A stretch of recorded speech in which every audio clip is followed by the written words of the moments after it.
আসসালামু আলাইকুম রহমতুল্লাহি বরকাতু। আজকে একটি ন্যাচারাল ভিউ নিয়ে আসলাম সবার সামনে। আহ, আজকে আমরা চলে আসছি মুন্সিগঞ্জ শ্রীনগরের আড়িয়াল বিলে। বিখ্যাত একটি বিল। এই বিলের অনেক ইতিহাস আছে। তো এটা বাংলাদেশের অন্যতম একটি বিল। এখানে ন্যাচারাল প্রাকৃতিক অনেক সবজি, তারপর মাছ, অনেক কিছু পাওয়া যায়। তো আমরা বন্ধুরা মিলে অনেক দিন যাবৎ প্ল্যান করে আসছি। তো যাওয়া হয় না সময় করে আজকে চলে আসলাম সবাই বিলের মাধ্যমে। তো দেখতে থাকুন, আমাদের সাথে থাকুন। এই বিলে আসলে গত গণপ্রজাতন্ত্রী সরকার এই বিলের মধ্যে একটি এয়ারপোর্ট নির্মাণ করতে চেয়েছিল, বাট সেটি হয়নি যে কোনো কারণে। তো বিলটা অনেক বড়, যত দূর চোখ যায়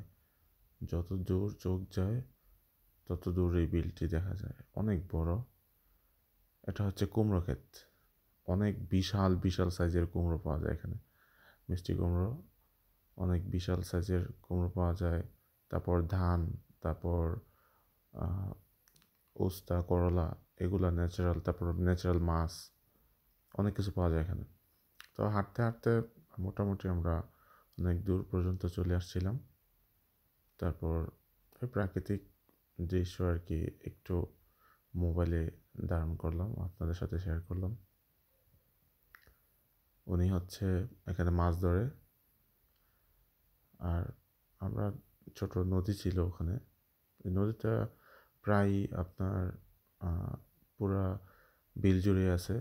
নদীর পাশ দিয়ে হাঁটছিলাম আমরা, আমিও আমার বন্ধু আর আমার এক ছোটো ভাই গিয়েছিলাম ওখানে হাঁটতে হাঁটতে।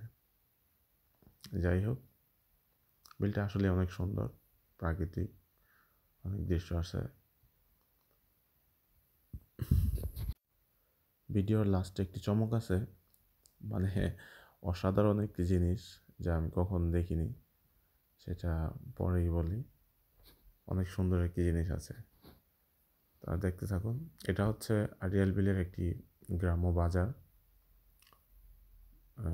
এই বাজারে মোটামুটি বড় বাজারে অনেক সবজি টবজি পাইকারি এবং খুচরা বিক্রি করা হয়।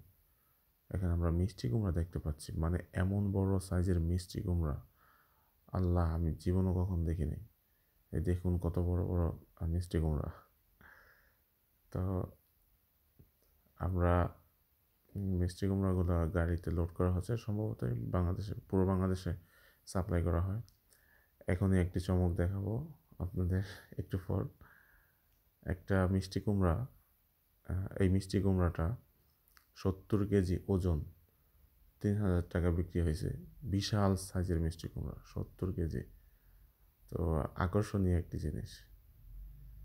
তো আমরা বাজারে ঘুরছিলাম কিছু সময়। এগুলো হচ্ছে ন্যাচারাল মাছ, ওই আড়িয়াল বিলের ন্যাচারাল মাছ, কোনো চাষের না, ন্যাচারাল। এগুলো প্রাকৃতিকভাবে হয়েছে, ওই খাল থেকে এগুলো ধরে আনা হয়েছে।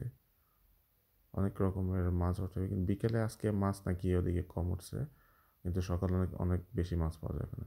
আমাদের এখন দ্রুত আবার বাসায় যেতে হবে। বাসায় আবার একটা পার্টি ওয়েট করছে আমাদের জন্য। তো এখানে পার্টিতে জয়েন হলাম, সবাই খাওয়া দাওয়া করলাম একসাথে। আসলে আমাদের ফ্রেন্ডসদের বন্ডিংটা অনেক ভালো। সবাই আমরা একসাথে আছি, সবসময় থাকতে পারি আর দেশ ভ্রমণ করতে পারি। আল্লাহ আমাদের কবুল করুক।